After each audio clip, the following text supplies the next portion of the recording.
Smile naman tayo dyan. The Daily Brad. Devotions. Today's Reflection with Pastor Jeff Eliscopides. Narinig ko pa lang yung Tito Peps, na-smile na ako. Lalo pa nung, asa na ba si Pastor? Tito Peps, good morning po. Ayan, Thank you, Tita Chacha. Good morning din. Tito Ted, good morning. Nag-bounce yung orange niyang t-shirt sa kanyang fest. Oo, mamula-mula, hindi ba? Parang galing ng Boracay at beach si Pastor. Ano lang yan? Mistiso lang, natural mistiso. yan. Oo. Isoy.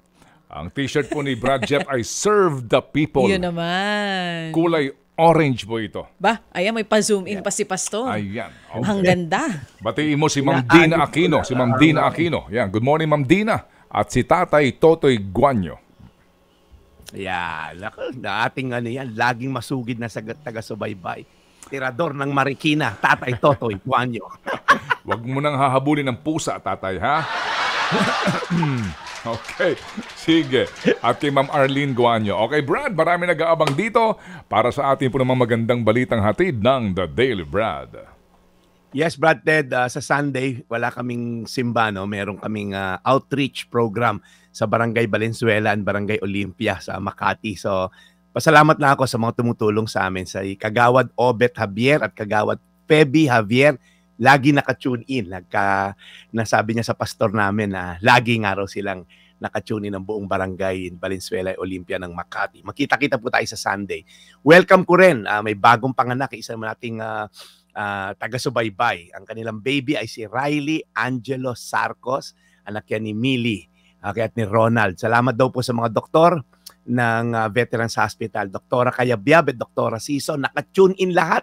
Ang buong Veterans Hospital sa atin. Marami pong salamat. Anyway, Brad, tuloy ko lang kwento ni Gideon. Okay? So, sa kahapon po, pinag-usapan natin na ang daming kalaban. Di ba? 1:4 nga po yung ratio. Kumbaga, from 32,000 lang na sundalo sila Gideon, 135,000 yung kalaban. Parang dehadong-dehado naman yata to si Gideon. Ano?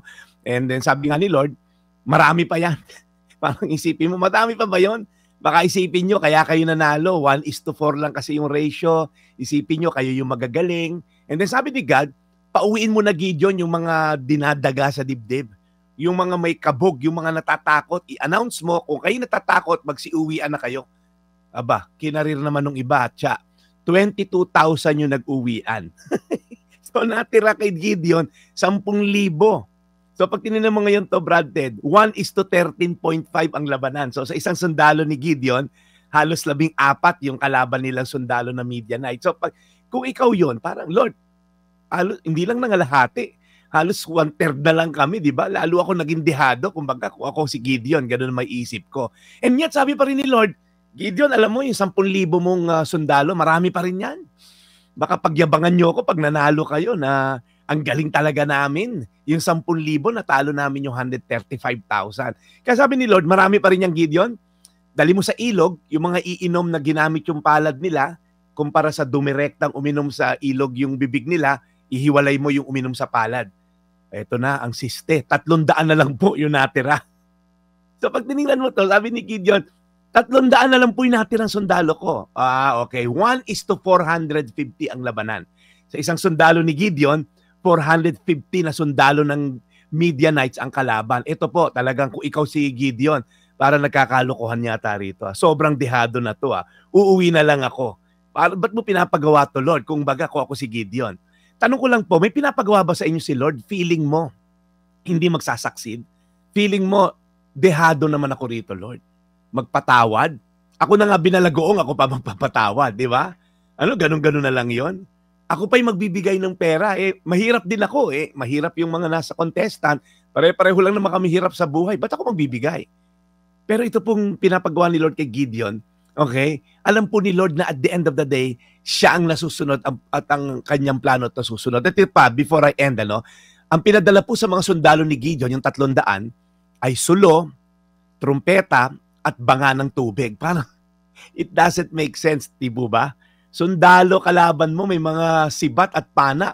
Ang dadali namin, sulo, yung ilaw, tapos yung banga ng tubig, saka yung horn, yung parang trumpeta. I don't know, minsan it doesn't make sense kay Lord, Kung ikaw yon, kung ikaw si Gideon, uwi na lang ako, Lord. Pero sabi po sa Isaiah 55:8, ito ang sabi ni Yahweh, ang aking kaisipay, hindi nyo kaisipan. Ang aking kaparaanan ay hindi nyo kaparaanan. Ang sinasabi lang po ni Lord sa ating lahat, my ways are higher than your ways. My thoughts are higher than your thoughts. Dahil ang Diyos po ay omniscient, all-knowing, alam niya yung simula at katapusan, He is the beginning and the end, alam niya ang mangyayari ay ayon sa kanyang kagustuhan. Ang ating pong kaalaman ay limitado, okay? Nakikita natin yung mga bagay lang based on experience natin in the past, mga diskarte natin based on nakita natin sa isang successful na tao, pero hindi po assurance yun ng success. Minsan nga yung pinlano natin, yung pakinasira ng buhay natin. Akala mo yung taong tutulong sa'yo, yung pag gumawa sa'yo masama. Yung negosyong kala mo mag-aon sa'yo sa hirap, nabaong ka pa sa utang. Kaya po, wag natin pangunahan ng Diyos. Okay? Ang Diyos po nakakaalam ng lahat. Trust in the Lord with all our hearts. And lean not on our own understanding, sabi rin sa isang verse. And in all your ways, i-acknowledge ho natin ang Diyos, He will make our path straight. Again, it doesn't make sense kay Gideon, 300 laban sa 135,000. Pero again, si Lord po ang may control ng lahat. He is the omnipotent, omniscient God, all-powerful at all-knowing God. Isaiah 55:8, ang aking kaisipay hindi ninyo kaisipan, ang inyong kaparaanan ay hindi nyo kaparaanan, ang sabi ni Yahweh. Tayo manalangin, Panginoon, may mga kautusan ka na it doesn't make sense to us. May mga kautusan ka, Lord, na parang kung iisipin namin, bakit mo papagawa yan sa akin?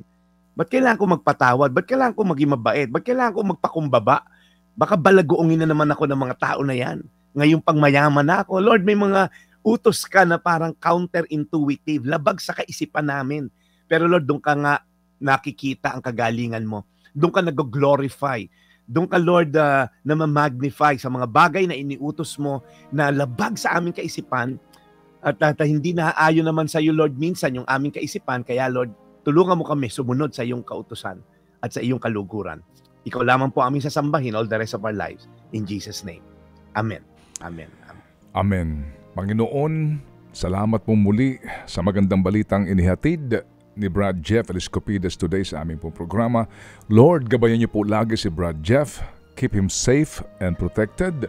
At Lord, salamat din po sa lahat ng aming tagapakinig na ito po ang inaabangan higit sa lahat na segment po sa aming programa. Pagpalain niyo po silang lahat. In Jesus' name, we pray. Amen. Amen. Amen. Salamat. Brad Jeff, ang dami niyan, mga nag-aabang dito ho sa segment na ito. Yung iba nga, nasa kotse, hindi pa muna bumababa. Hinihintay na matapos ang segment na ito. Salamat po talaga na marami. We sincerely appreciate ito pong inyong pagtutok, particularly po sa segment na ito. Brad?